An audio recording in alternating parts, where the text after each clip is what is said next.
자, 오늘 6.17 부동산 대책의 진단과 평가를 위한 토론회 진행을 맡은 미래통합당 배현진입니다. 자, 지난주에 문재인 정부가 벌써 21번째 부동산 대책을 내놓았는데 목적은 투기 세력을 억제하고 제대로 된 선한 수요의 그런 시장으로 만들겠다라는 목표를 내걸었습니다. 그런데 이미 이 20번의 이전에 문재인 정부의 부동산 대책 가운데 이미 집값이 너무 많이 올랐고요. 오히려 집 없는 사람들 그리고 주택을 가진 실수요자들이 더 어려워지는 그런 정부 대책이다라는 그런 불만들이 너무 많이 나왔습니다. 그런데다가 이번 6.17 부동산 대책은 특별히 위헌의 소지가 있다라는 논쟁까지 불거지고 있는데 거기에 관해서 오늘 저희가 여러분의 전문가들을 모시고 실제로 어떤 내용인지 좀 짚어보고 이야기를 해보도록 하겠습니다. 저는 부동산 그 학계 이쪽에 올해 37년째입니다. 역대 정부를 거쳐오면서 직간접으로 정책에 직접 또는 간접으로 이렇게 정책 자문을 했었는데요. 이번 정부 들어와서 3년 조금 넘었는데 21번의 대책이 나왔습니다. 박근혜 정부가 2013년도 2월 25일 날 대통령 취임하고 11월 달에 그만둘 때까지가 3년 11개월인데 3년 10개월인데 21번을 내놨습니다. 근데 이 박근혜 정부의 21번 중에서 20번은 주택시장 정상화 대책이었고요. 마지막 113 대책이 바로 규제 대책이었습니다. 대출 규제와 부당권 전매 금지였는데 문재인 정부가 지난 2017년도 5월 9일 날 취임한 이후에 벌써 21번 내놨습니다. 정책을 많이 내놨다는 얘기는 이전 정책이 어떻게 보면 실패했다고 자인하는 건지 아니면 시장에서 그 약발이 다 해서 내놓은지 모르겠지만은 제가 방송이나 언론에서 항상 드리는 말씀인데 부동산은 가격이 오를 때에는 공급이 부족하거나 수요가 많은 겁니다. 이 두 가지를 동시에 억제하는 대책이 바로 6.17 대책이 아닌가. 지난 5월 6일 날 정부가 내놨던 주택 공급 정책을 더 활성화하겠다는 내용 말고는 네 가지로 요약해서 정리가 됩니다. 하나는 투기 세력을 근절하겠다는 내용이지요. 이건 어떻게 보면은 거래를 제한하는 거기 때문에 수요를 억제하는 대책이고요.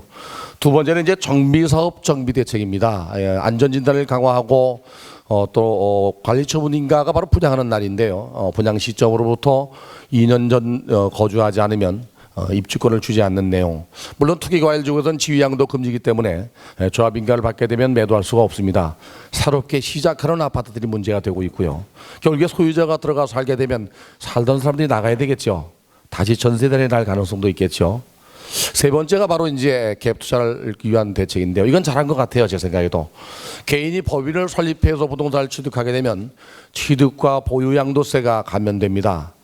이 절세 효과로 법인을 만들어 부동산을 투자하는 것을 근절하기 위해서는 아마 잘 된 거 아닌가. 반면 개인이 주택을 구입하는 경우에 일정 시간이 지나면 6개월 이내에 그러니까 전세금 대출을 받고 주택을 구입하는 경우에 6개월 내에 입주를 해야 됩니다. 가능하다 하더라도 이게 6개월 내에 내보내고 들어간다는 건 쉽지 않아요. 거기다가 또 3개월 내에 들어가는 게 또 하나 있죠. 이게 너무 단기적으로 주택 갭 투자를 막는 거 아닌가. 통상적으로 우리는 갭 투자를 전세를 안고 주택을 구입했다가 전세금을 모아서 내보내고 들어가는 형태가 우리나라 주택 구입의 대부분의 형태였습니다. 이게 쉽지 않게 됐고요. 마지막 하나는 지난 5월 6일 날 발표했던 용산 정비창을 비롯해서 주택 공급을 촉진하겠다는 내용인데요. 앞에 세 가지는 분명하게 수요와 공급을 억제하는, 어떻게 보면 저는 시장 경제를 추구하는 사람이라고 제가 얘기했더니 언론서 되게 비난을 많이 한 적이 있는데요. 분명히 저는 시장 경제를 추구하는 사람입니다. 그렇다면 주택 시장은 수요와 공급에 의해서 가격이 이루어져야 됩니다. 이번 정부는 아마 역수요 공급 법칙을 도입하는 거 아닌가. 수요가 있는 곳에 공급을 하지 않으면 수요가 분산되는 정책, 억제하는 정책을 쓰는 거 아닌가 하는 생각이 들어서 이번 6.17 대책이 그 약발이 얼마나 갈지 모르겠습니다. 일단 부동산 규제 정책이라고 단정 지을 수 있습니다. 이상입니다. 예, 지금 재밌게 말씀해 주신 게 공급과 수요를 함께 억제하는 정책이 이번 21번째 정책이다. 그러나 정부는 공급을 계속 늘릴 수 있는 방안이 있다고 얘기를 하고 있습니다. 교수님, 거기에 대해서 이따 다시 한번 또 말씀을 여쭙겠습니다. 자, 그럼 계속해서 또 말씀 이어나가겠습니다. 자, 이번에는 두성규 박사님께 이번 대책의 평가를 한번 다시. 저는 근본적인 어떤 뿌리를 한번 들여다보는 쪽으로 말씀을 좀 드리고자 합니다. 무슨 얘기냐면은 이번에 6.17 대책 같은 경우에는 기본적으로 지금 현재 정부가 투기 세력을 상대로 해서 전쟁이라는 단어까지 서슴지 않고 사용을 하고 있는데요. 그 과정들을 한번 보면요, 매년마다 그 대상을 굉장히 투기 세력이라는 범위 속에 많은 대상들을 추가적으로 이렇게 포함시키고 있는 그런 특징들을 우리가 보게 됩니다. 이 정부가 충분히 부동산 정책에 대한 준비가 없이 사실은 2017년도에 출범이 됐죠. 그런데 출범하면서 6.19 대책하고 8.2 대책을 내놓으면서 했던 것들이 강남의 재건축 시장은 굉장히 투기 세력의 온상이다라는 그런 어떤 타이틀을 붙이면서 하나의 이 부동산 시장 자체를 이념 대립의 어떤 그 갈등장으로 영입시키는 그런 작전을 구사하기 시작했던 것으로 보입니다. 전문가들은 이것을 프레임 설정이라고 이야기를 하고 있는데요.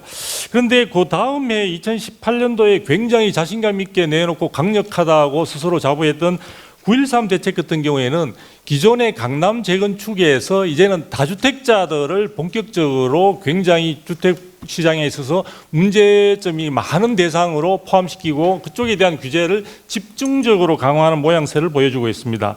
그러다가 이제 그 부분에 대한 효과가 생각보다는 상당히 진행이 됐었는데요. 2019년도에 오면서 효력이 조금 상실되니까 우리가 불과 얼마 전입니다. 12.16 대책, 작년에 12.16 대책 같은 경우에 있어서는 고가주택이라는 개념을 설정해가지고 고가주택 소유자는 굉장히 사회적으로 문제가 있거나 이것을 부도덕적인 그런 존재로 부각을 시키기 시작합니다.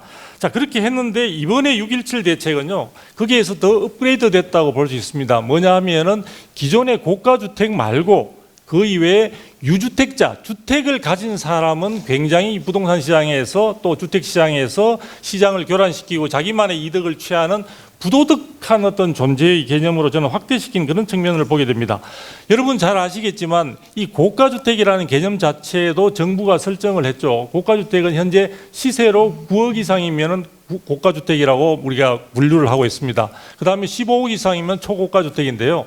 서울에 지금 뭐 많이 매스컴을 통해서 들으셨겠지만 현재 중위 가격, 즉 서울에 있는 아파트의 중간 정도 되는 가격이 9억 2천을 넘고 있습니다. 그러니까 절반 이상은 다 고가주택이고 굉장히 사회적으로 문제가 많은 사람이 주택을 보유하고 있는 것이 아닌가 이런 생각이 들고 있고요. 굳이 뭐 제가 이야기하지 않더라도 어제인가 그저께 경실련에서 발표한 거 많이 들으셨을 겁니다. 이 문재인 정부가 21번이라는 대책을 통해서 부동산 시장을 안정시키겠다고 했고 문재인 대통령께서도 올해 연초에 시장에서 충분히 안정시킬 수 있는 자신감을 표명하셨습니다만 경실련 조사에 의하면은 문재인 정부 지금 3년쯤 경과한 상태에서 52%의 가격 상승을 초래했습니다. 근데 저도 이게 정말 맞나 싶어서 주변을 봤는데요. 저는 뭐 강남까지는 관심을 안 두고 강북 지역의 경우에 사실은 뉴타운이 몇 군데가 있습니다. 그 경우에 있어서도 10년 이내 아파트들은 50%를 훨씬 초과했습니다. 2016년도 제가 말에 한 6억 7, 8천에 매입한 주택을 봤는데요. 현재 11억에서 12억까지 나가고 있습니다. 50%가 훨씬 넘죠. 자, 이런 부분들 통해서 사실은 정부가 이번에 6.17 대책은 여기에서 아까 유주택자들에 대한 규제와 함께 한 걸음 더 굉장히 위험한 선택을 하고 있다는 생각을 가지고 있습니다. 이번에 규제 지역이 많이 확산되고 조정 대상 지역과 투기과열지구 확산되는 것뿐만 아니라 이번에 많이 들으셨죠. 토지거래 허가 구역을 지정을 했습니다. 강남에 4개 동이죠. 청담동, 대치동, 삼성동, 잠실동. 자, 이 부분이 가지고 있는 의미는 대단히 크다고 볼 수 있습니다. 왜냐하면 위험한 선택이라고 제가 말씀드린 이유가 용산의 개발, 정비창 구역의 개발을 앞두고 토지거래 허가 구역으로 묶었는데요. 그건 나름대로 의미가 있다고 보여집니다. 개발 계획이 있거나 해서 투기 세력들이나 이런 부분들이 몰려들면 그것을 잠재우기 위해서 구역 지정은 제가 나름대로 이해가 가는데요.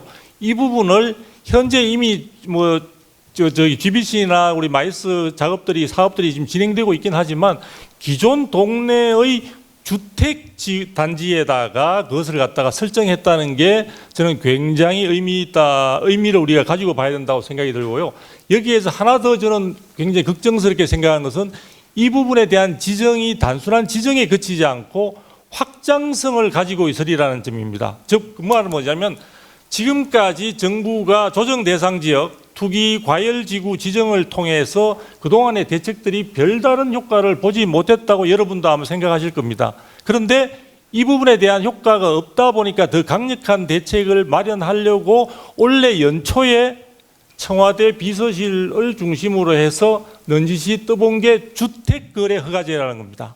그런데 여론이 굉장히 싸늘하게 반응하니까 그런 논의가 없었다는 식으로 다시 집어넣는데요. 그것을 토지거래 허가제, 기존에 있는 지금 부동산 거래 등에 관한 법률에 있는 토지거래 허가 제도를 가지고 들고 나왔고 그 효력이 아마 지금 당분간은 짭짤한 재미를 볼 수 있을 정도로 강력하다고 누구나 부인하지 않습니다. 이 부분을 제가 볼 때는 괜찮다고 생각이 들면 앞으로 이 정부 동안에는 확장시키는 쪽으로 갈 것으로 예상이 됩니다. 자, 그러면 그런 식으로 단언하는 이유 중에 하나는요. 이 정부는 아까 말씀드린 대로 이 부동산 정책에 있어 투기 세력에 있어 시장 교란 부분들을 이미 근본 원인으로 제공했기 때문에 아마도 이것을 부인해서 뭐 규제 일부께서는 뭐 내년에 대통령 선거가 본격화된다든지 하면은 이 부분의 규제 완화 쪽으로 전환되지 않을까. 제가 볼 때는 그것은 스스로 자기 발목을 치는 어떤 자기 존재를 부인하는 것이기 때문에 그러지는 않을 것이다. 그래서 일단 이번에 6.17 대책을 한마디로 말씀드리면 굉장히 위험한 선택을 한 궤도 이탈의 정책 발표였고 앞으로의 예상이 굉장히 우려되는 그러한 발표가 아니었나는 생각이 듭니다. 귀가 솔깃한 말씀은 궤도를 이탈한 또 짭짤한 효과를 노리는 정책이라고 말씀하셨는데요. 그 부분에 관해서도 이따 또 다시 한번 말씀 여쭈겠습니다. 저는 부동산 정책의 전문가는 아니기 때문에 뭐 정책의 타당성에 대해서 제가 이런저런 말씀을 드리는 거는 약간 주제 넘은 부분이 있고요. 다만 저는 그 법률을 하는 사람이기 때문에 이번 6.17 대책에 드러난 헌법 위반적인 요소, 그러니까 위헌적인 요소에 주로 중점을 두고 말씀을 드리고 싶습니다. 제가 이번 6.17 대책에 포함된 그 다양한 규제 수단 중에서 위헌적인 요소가 있다고 판단하는 부분은 토지거래 허가구역 지정 그리고 재건축 아파트 실거주 2년 그 의무화 조항 이 두 가지입니다. 저는 그 중에서 특히 토지거래 허가구역 지정의 경우는 위헌적인 요소가 강하다고 보는데요. 일단 이번 그 토지거래 허가제는 말은 토지거래 허가지만 실제로는 주택거래 허가제입니다. 이번 규제 취지를 보게 되면은 그 아파트라는 게 땅을 깔고 앉아 있으니까 땅에 대한 거래를 규제하겠다는 건데 실제로는 땅을 깔고 있는 그러니까 아파트를 깔고 있는 땅을 규제하는 게 아니라 아파트 거래 자체를 규제하는 거죠. 원래 토지거래 허가제라는 거는 그 신도시를 만들거나 그 택지를 개발할 때 빈 땅이죠. 그 빈 땅에 투기 세력이 유입하게 되면은 그 부동산 가격이 폭등합니다. 그걸 막기 위해서 도입된 거거든요. 다들 알다시피 아까 그 연구원님께서도 얘기하셨지만 지금 문제가 된 토지거래 허가구역이 문제가 된 잠실동, 삼성동, 대치동 이 부분은 지금 개발이 진행되는 부분이 아니라 아파트가 있는 부분입니다. 아파트가 있는 땅을 규제하겠다는 것이거든요. 그래서 이 제도는 지금 문제가 되는 제도는 토지거래 허가가 아니라 주택거래 허가라는 것. 일단 그 내용부터 정확하게 정리를 하고 들어가야 되는 것이고요. 유감스럽게도 주택거래 허가에 대해서는 헌법적인 근거, 법률적인 근거가 존재하지 않습니다. 지금 문제가 되고 있는 토지거래 허가제 근거법을 살펴보게 되면은 부동산 거래 신고 등에 관한 법률입니다. 제가 다시 한번 말씀드리겠습니다. 부동산 거래 신고에 관한 법률입니다. 여러분들도 아시다시피 부동산이라는 거는 토지도 있고 건물도 있습니다. 이 두 가지가 존재하는 거죠. 근데 해당 법률에서 보게 되면은 부동산에 대한 거래를 신고할 것을 규정하고 있고 그 중에서 모두 6장으로 규정되어 있는데 그 중에서 4장 부분에서 토지에 대해서만 국한해서 허가제를 규정하고 있습니다. 그러니까 부동산 전부에 대해서 허가제를 운영하겠다는 게 아니라 토지, 그 중에서도 개발을 통해서 그 가격 폭등이 우려되는 빈 땅에 대해서 규제하겠다는 게 이 법의 취지입니다. 그렇다면 주택거래 허가제에 대해서는 법률적인 근거가 존재하지 않고 있죠. 헌법에서는요. 국민의 기본권을 제한하는 제도를 만들 때는 법률적인 근거를 둘 것을 요구하고 있습니다. 그런데 이번 주택거래 허가제는 법률적인 근거가 존재하지 않기 때문에 그거 자체가 일단 위헌적인 요소를 갖고 있고요. 이와 관련돼서 주무부서인 국토교통부에 대한 입장을 보니까 토지거래 허가제는 이미 헌법재판소에서 합헌으로 결정이 난 제도이기 때문에 문제가 없다. 6.17 대책에 토지거래 허가제 들어가는 것에 문제가 없다는 얘기인데요. 일단 자본주의 사회에서 상품을 거래하는 데 국가의 허가를 받을 이유가 없습니다. 그럼에도 불구하고 토지에 대해서만은 허가제로 운영하고 있는 이유는 토지가 갖고 있는 특수성 때문입니다. 제가 헌법재판소 판례 원문을 간략하게 한번 인용을 한번 해드리겠습니다. 토지는 다른 재화는 달라서 수요가 늘어난다고 해서 공급을 늘릴 수가 없기 때문에 시장 경제 원리를 그대로 적용할 수 없다. 토지라는 거는 자손만대로 향유하고 함께 살아갈 생활 터전이기 때문에 그 이용을 개인의 자의에 맡기는 것도 적당하지 않다. 이 말은 결국 헌법재판소가 토지거래 허가제를 합헌으로 규정한 이유는 토지는 다른 재화와 다르기 때문에 신규 공급이 불가능합니다. 여러분들도 아시겠지만 토지라는 거는 뭐 어디 광개통 대왕처럼 정복 사업을 한다. 혹은 간척 사업을 한다. 그렇지 않고서는 공급이 늘어날 수가 없거든요. 그런 이유 때문에 공공성이 강하고 따라서 허가제를 도입한다고 해도 여기서 수긍할 수 있고 합헌적인 요소가 있는 겁니다. 이번에 문제가 된 대책은 토지가 아니라 아파트입니다. 아파트는 건물입니다. 건물은 충분히 공급이 가능하죠. 그동안 정보를 보게 되면은 노태우 정부 때는 주택 200만 호 건설했습니다. 다른 정부의 경우에도 50만 호씩은 기본적으로 50만 호 내외로 공급을 했습니다. 즉 주택은 공급을 했을 때 뭐 시기적으로 약간 시간이 소요되는 문제점은 있지만 공급이 분명히 가능한 재화입니다. 그렇기 때문에 공급이 불가능하기 때문에 공공성을 띠고 따라서 허가제로 운영하더라도 합헌성이 있다는 토지거래 허가제의 취지를 주택거래에 대해서 적용할 수 없는 겁니다. 이 부분에 대해서 가장 강한 유연성이 있다고 생각을 하고요. 뭐 그 밖에 또 다른 유연성에 대해서는 또 추가적으로 말씀드리도록 하겠습니다. 말씀하신 게 그 토지의 부증성이라고 하지요. 예. 그래서 재화 자체를 더 늘릴 수 없다라는 것 때문에 합헌 결정이 났던 건데 지금 저희 특히 잠실과 그 강남권의 일대는 주택을 대상으로 했기 때문에 위헌의 소지가 있다라고 지금 말씀을 해주신 것 같습니다. 자, 김연아 위원님께서 이번에는 6.17 부동산 대책 어떻게 평가하시는지. 저는 조금 다른 얘기를 해보려고 합니다. 왜 이렇게 문재인 정부 들어서 부동산 대책을 자주 발표할까? 그렇지 않습니까? 굉장히 이상하게 자주 발표합니다. 저는 일단 부동산 시장, 부동산에 참여하는 사람들에 대해서 잘 모릅니다. 정책 수립자들이 잘 모릅니다. 이 모르는 건 두 가지 용어로 표현할 수 있는데 무지일 수도 있고 무능일 수도 있습니다. 잘 모르니까 자꾸만 제대로 된 정책을 내놓지 못하고 이것저것 내놓으면서 시행착오를 하고 있습니다. 두 번째, 자꾸만 대책을 발표하는 것은 잘 모르기 때문에 능력이 없기 때문에 자신이 없는 겁니다. 이 대책을 내놓으면 어떤 효과가 일어날지 보통 정책 발표 전에 많은 시뮬레이션을 합니다. 제가 국회 들어오기 전에 전문가로 있었을 때 참여정부에서 이런 일을 굉장히 잘했습니다. 시장 전문가, 언론에 스피커인 사람들을 다 불러다가 대책을 먼저 싹 보여줍니다.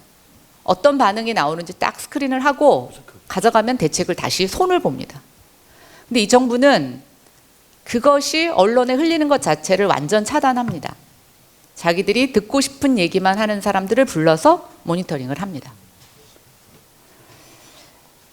그런데 문제는 자신이 없는 것 중에 하나는 뭐냐면 문재인 정부가 그렇게 들어와서 집 사지 마라, 부동산 신화는 끝났다라고 얘기하는데 자기 측근들이 다 부동산 투기를 합니다.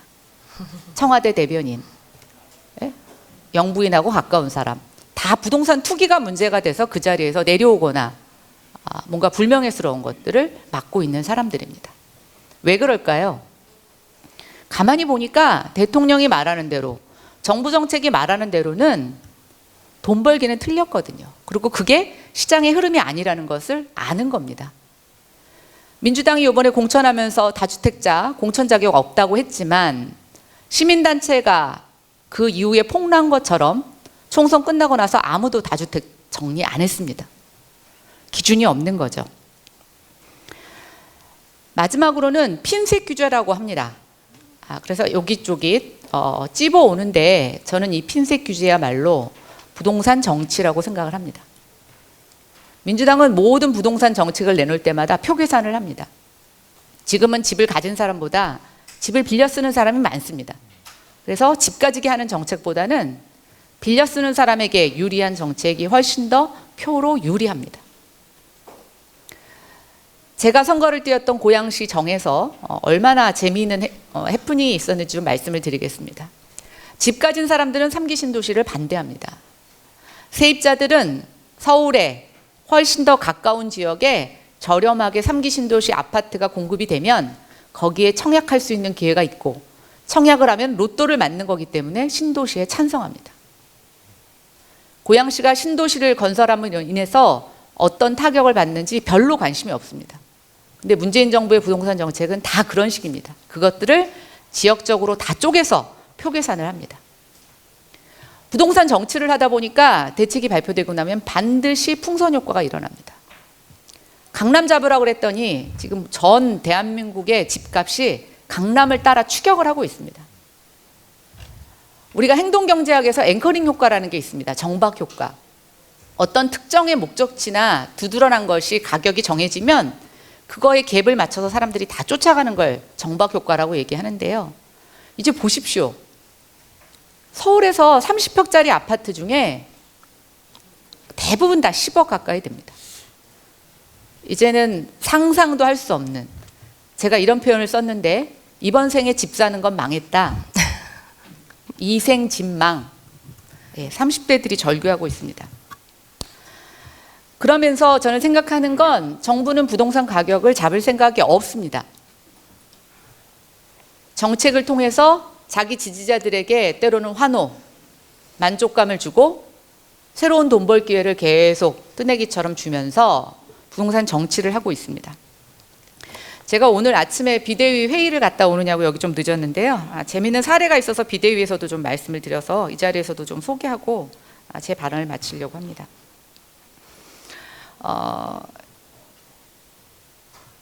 요즘 성행한다는 신혼부부의 내 집 마련 수단입니다. 아파트 가격이 8억 정도라는 가정하에 남편 될 사람이 4억 정도를 구해서 일단 집을 산다고 합니다. 본인 돈 1억이고요. 주택담보대출 3억을 받습니다. 부인 될 사람이 남편 될 사람에게 전세 계약을 맺고 전세자금 대출을 받습니다. 8억짜리 집의 전세 보증 한도가 4억이라고 합니다. 그런데 조건이 있습니다. 둘이 혼인신고를 하면 안 됩니다. 즉 혼인신고 안 하고 1억만 가지고 총 7억의 대출이 가능하다는 겁니다. 근데 여러분 이거는요 불법이 아닙니다. 민주당 잘하는 거 있지 않습니까? 원칙은 틀렸지만 사법 처리를 받아보자. 이건 사법 처리로 갔을 때 제가 봤을 땐 불법은 아닙니다. 그러나 비정상은 분명합니다. 30대들이 분노합니다. 원칙을 지켜서 꼬박꼬박 돈을 모아서 집을 사는 사람에게는 이생진망이고, 이런 꼼수, 편법을 갖고 집을 사는 사람들은 집을 사서 최근 몇 년 동안 엄청나게 돈을 벌었습니다. 대통령 믿고 정권 믿고 집 사는 거 밀었던 사람들이 지금 가장 초조합니다. 왜냐? 이제는 도저히 따라갈 수 없을 만큼의 격차로 벌어졌기 때문입니다. 그런 사람들이 마지막으로 전세 대출 얻고 무리해서 집을 사려고 하는데, 전세 끼고 사는 집은 전세 세입자를 내보내라고 합니다. 사고 나서 6개월 내에 입주하지 않으면 갭 투자자로 간주를 해버립니다. 저는 공무원들에게 묻고 싶습니다. 불법, 편법을 잡아내는 게 공무원들의 임무입니다. 본인들이 잡아내지 못하는 걸 갖고 왜 대다수의 국민들에게 당신은 불법이 아니라는 것을 증명하라고 합니까? 얼마나 집 사기 위해서 회사에서 바삐 일하고 가정에서 아이들 키우고 힘들고 얼마나 어렵게 사는지 알기나 합니까? 저는 제가 정리된 이 말씀을 갖고 좀 정리를 하자면, 정부가 굉장히 게으릅니다. 그리고 시장을 모르고 대책을 만듭니다. 그리고 모든 대책의 실패를 국민에게 위임하고 있습니다. 6.17 대책의 인터넷 댓글 중에 의미 있는 댓글이 있어서 제가 하나 소개하고 마치겠습니다. 회사에서 20번 정도 프로젝트를 실패했으면 잘리거나 강등을 당하는데, 정부 대책을 20번이나 내놓고도 안 잡혔는데 그 공무원들 다 월급 받고 제자리에 있냐는 겁니다. 지금이라도 당장 국토교통부에 또 청와대에 부동산 정책을 관할하던 책임자들 다 물러나고 교체해야 됩니다. 그리고 부작용 덩어리 풍선 효과 덩어리 이 부동산 정책의 정상화에 저는 착수해야 된다고 생각합니다. 이상입니다.